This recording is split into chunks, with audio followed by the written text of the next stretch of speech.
Қандай бала туады? Ит қазақ туады, сөз бе? Ол қадыр үшін Украина жан алып жан берісіп жатыр, қадырын қайтару үшін. Айтып жүргеніме көп болды, 5-10 жыл болды ма, 150 жыл Ресейдің отары болдық. Қазақ деген Кенесары дейді.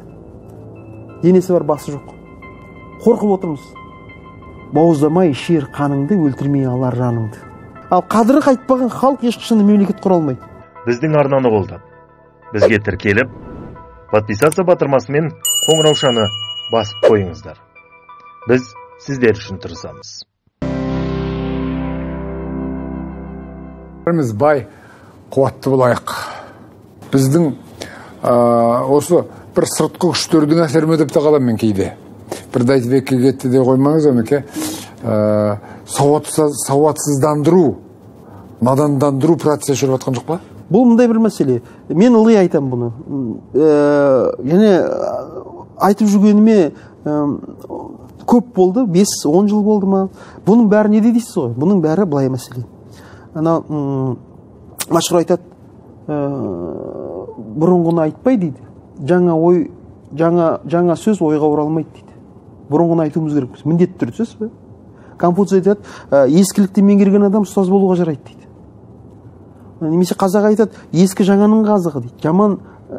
Жақсы жаманның қазығы дейді. Бұл біз өткенді реттеп алмай, біздің болашағымыз ретке келмейді. А біз қазіргі кезде, ана Габриэль Гарсия Маркестің 100 жылдық жалғыздығы бар ғой, сонда бір түнде адамдарды қырып тастап, жаңағы өрт сөндіретін машинамен жуып, бүкіл асфальтын тазалап, ертеңіне репродукторлар сайрап тұрды. Ештеңе болған жоқ, бәрі жақсы, ештеңе болған жоқ деп, көңілді музыка ойнап тұрды дейді. Біз 150 жыл Ресейдің отары болдық. Біз отарлық деген не екенін әлі түсінген жоқпыз. Оның феноменіне үңілген жоқпыз. Ал отарлық деген не? Ол құлдық деген сөз. Біз көнбейміз дедік құлдыққа. Сол үшін біздің аталарымыз арыстандай арпалысты. Қаншама көтерілістер болды. Кенесары, Сырым батыр, Созақ көтерілісі. Совет үкіметі орнағаннан кейін 380 көтеріліс болды. Соның бәрі неге? Біз құл болмаймыз дедік. Басымызды жоғалтпаймыз дедік. Бірақ метрополия бұрынғы ақ, кейіннен қызыл түсі өзгерді. Мәнісі өзгерген жоқ. Қазақты малын тартып алып, қырып, ақыры тізерлетті. Сөйтіп бізде құлдық кепке көштік біз. Отарлық деген құлдық деген сөз. Серік Асонқарұлы өзіңіз айтады ғой, қазақ деген Кенесары дейді. Денесі бар, басы жоқ. Өлеңі бар. Сонда енді бұл әрине бұның бәрін өткенге салауат деп жылы жауып қоюға болушы еді. Бірақ бұл дерт қояға. Қазақ айтады, батпандап бірген ауру мысқалдап шығады дейді. Бірақ медицина ғылымы айтады, диагнозын қоя алмасаң, ауру жазылмайды. Соны қытайлар айтады екен. Өзінің ауруын білген адам енді ауру емес дейді екен, сөз бе? Біз сол өзіміздің құл болғанымызды мойындамай отырмыз ғой аға. Қорқып отырмыз. Сол метрополиядан әлі қорқып отырмыз. Машһүр Жүсіп атамыз айтады ғой, жасқанған қорған емес дейді, жағаласқан қорған дейді. Ал бұл аурудың, бұл құлдық сананың қауіптілігі сонда, қазақ айтады, ауруын жасырған өледі дейді. Бұл біздің түбімізге жетуі мүмкін, егер біз мойындамасақ. Біз салдарларымен ғана күресіп жүрміз, сол құлдық сананың. Неге қазақ сөйлемейсің? Неге елің сатасың? Неге пара қорсың? Неге басың бірікпейді? Отар болғанға дейін қазақ бұндай болмаған. Қазақ бір адамға бағынған. Абай айтады ғой, бас-басына би болған өңкей қиқым. Мінекей бұзған жоқ па елдің сиқын дейді. Екінші дейді, бұрынғы қазақ дейді, қанша ағайын арасында өкпе реніш болмай тұрмайды ғой. Өкпе реніш болса да, ат аталып аруақ шақырғанда барлығы бір тудың астынан табылушы еді дейді. Біз бұны да жоғалттық дейді. Біздің елдіктен кетіп бара жатқанымыздың осы екі анық белгісі. Бұқар жырау көре білген осы ситуацияны, осылай болатынын.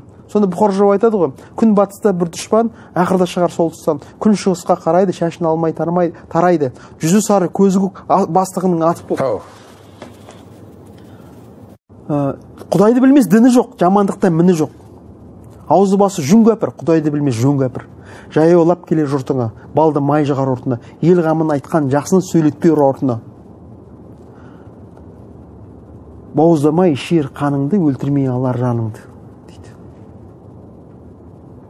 Сонда қалай бауыздамай қанды шық қоюға болады?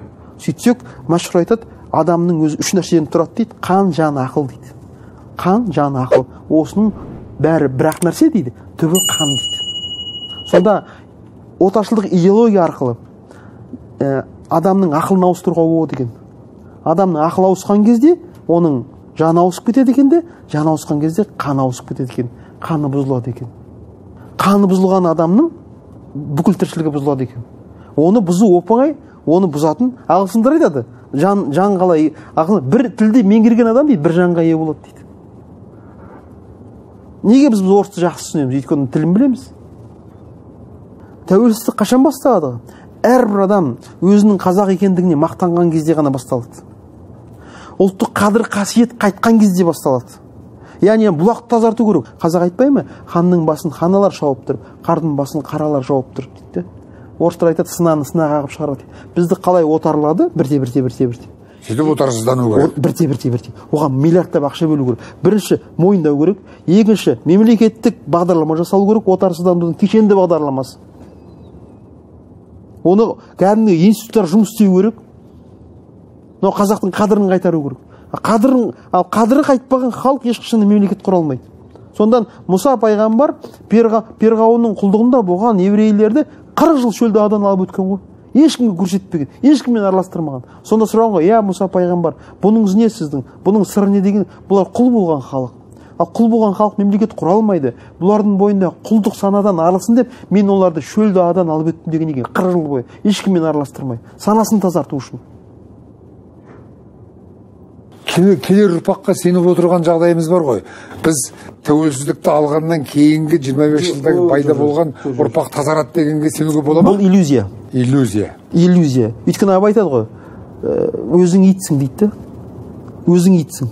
Ит деген нәпсі деген сөз. Нәпсін жеңе алмаған адамды қазақ ит дейді. Ит дегеніміз нәпсі деген сөз қазақта.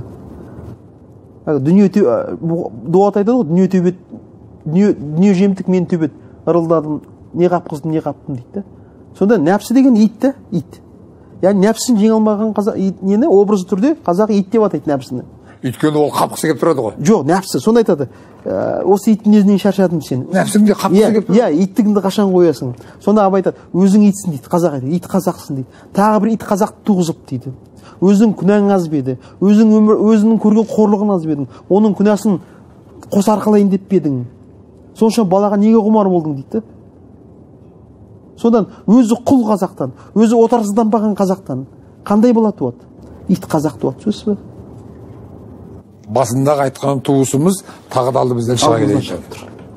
Содан тау халықтарында керемет мақал бар. Ақылды қариялар жоқ елде, ақылды жастарды өсіп шықпайды дейді. Біз қазір жастарды кінәлап жатырмыз, орысша сөйлейді деп. Неге? Дұрыс. Өйткені олар біздің индикаторымыз ғой, көрсетіп тұр, біздің рухани ауру екенімізді көрсетіп тұр. Әйтпесе сау адам өз елінде жүріп орысша сөйлей ме? Өзіңіз ойламайсыз ба кішкене? Ойлаңызшы кішкене, ақыл жүгіртіп. Сау адам, сау ұлт өз елінде жүріп орысша сөйлей ме? Өзге тілде сөйлей ме? Өз тілін менсінбей, өз халқын тілді менсінбеу деген сөз, мемлекетті менсінбеу деген сөз. Тіл деген ол не? Демек өзің танымайсың деген. Өзіңді сыйламаймыз біз, сөз бе? Өзін сыйламаған не ұлтты мемлекет ешкім сыйламайды. Қазақ айтпаймын, өзін сыйласаң, жат жаннан түңілер. Сондан оны қадір деймін. Ұлттық қадірді қайтаруымыз керек. Ол қадір Грузинде бар. Ол қадір үшін Украина жан алып жан берісіп жатыр, қадірін қайтару үшін. Прибалтикада ол қадір бар. Өзбекте бар ол қадір. Әрбір өзбек айтады, мен өзбекпін, өзім бекпін дейді. Кез келген өзбегің айтады. Соны қайтаруымыз керек біз. Ал қадір қайтты ма, ол экономиканы сіз айтпай жасайды ол. Оның алмайтын қамалы болмайды, қадір қайтқаннан. Ал өзін қадірлемеген адам ешқандай салада жетістікке жете алмайды. Экономикада, әдебиетте, музыкада. қайсынан алмаңыз. Ол ана бір нелер болады, арқандар ішінде болат өзегі бар. Болат өзегін суырып алсаң, арқан былқылдайды да қалады. Сол біз пост жаңа колониальный елміз ғой. Біздің өзегімізді суырып алған ол кезінде. Жаңағы Бұхар айтып отыр ғой, бауыздамай шер қанды, өлтірмей алар жаныңды. Сол қан, сол жан қайту керек. Сонда ғана біздің мемлекетімізде берекет орнайды. Сонда ғана біздің бағытымыз айқындалады.